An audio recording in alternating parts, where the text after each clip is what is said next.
Hello बच्चों, चलिए आज का हमारा प्रश्न सीमाओं का मान ज्ञात कीजिए। सीमा हमें दी गई लिमिट x का मान अग्रसर है पाई बट्टे 2 की और 1 प्लस कोस 2x है और बट्टे में है हमारे पास पाई माइनस 2x का वर्ग। तो यहाँ से इस प्रश्न को करने हेतु हमारे पास यहाँ से हमारी मुख्य अवधारणा कार्य करेगी। मुख्य अवधारणा यहाँ से हम लेंगे, यदि हमें यहाँ से पद fx बट्टे gx के रूप में दिया गया है और यहाँ से x का मान अग्रसर है हमारे पास किसी भी सीमा a की और, तो यहाँ से यदि हमारे पास सरल करने पर जो रूप आता है वह हमारे पास यदि 0/0 का रूप बन रहा है तो यह अनिर्धारीय रूप होगा। इसे सरल करने के लिए डीएल हॉस्पिटल नियम काम में लेंगे, जिसके अनुसार यहाँ से इस सीमा का मान आ जाएगा लिमिट x का मान अभी भी a की ओर ही अग्रसर रहेगा। अंश का अवकलन करने से f डैश x आएगा बट्टे g डैश x आ जाएगा। हर का भी अवकलन कर देंगे, इसे सरल करेंगे और यदि 0/0 रूप पुनः बनता है तो यही प्रक्रिया हम दोहराते रहेंगे। तो यदि हम यहाँ से प्रश्न के अनुसार देखें, हमें पद क्या दिया गया, लिमिट x का मान अग्रसर दिया गया पाई बट्टे 2 की और यहाँ से सरल करके मान दिया गया 1 प्लस कोस 2x बट्टे में हमें मान क्या दिया गया है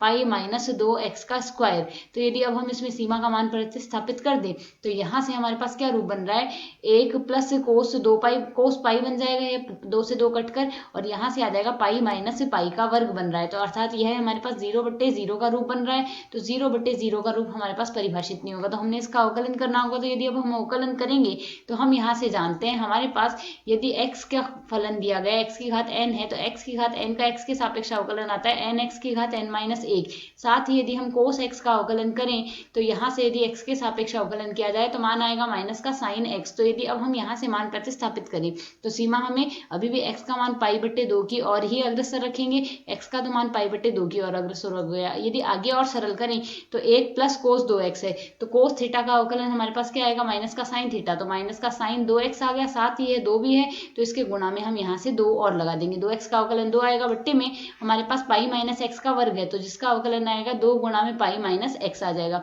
अब यहाँ से x का मान हम पाई बट्टे 2 प्रतिस्थापित कर दें तो x का मान पाई बट्टे 2 प्रतिस्थापित करने से यह पद हमारे पास बन रहा है माइनस का 2 गुणा साइन पाई बन जाएगा यह, और बट्टे में हमारे पास क्या आ जाएगा 2 गुणा पाई माइनस पाई बट्टे 2। इसे यदि हम सरल कर ले तो साइन पाई का मान हम जानते हैं 0 आएगा। यदि साइन पाई का मान 0 आएगा तो ये पूरी सीमा हमारे पास 0 आ जाएगी, जो कि हमारे पास इस प्रश्न का सही हल है। आशा है समझ आया। धन्यवाद।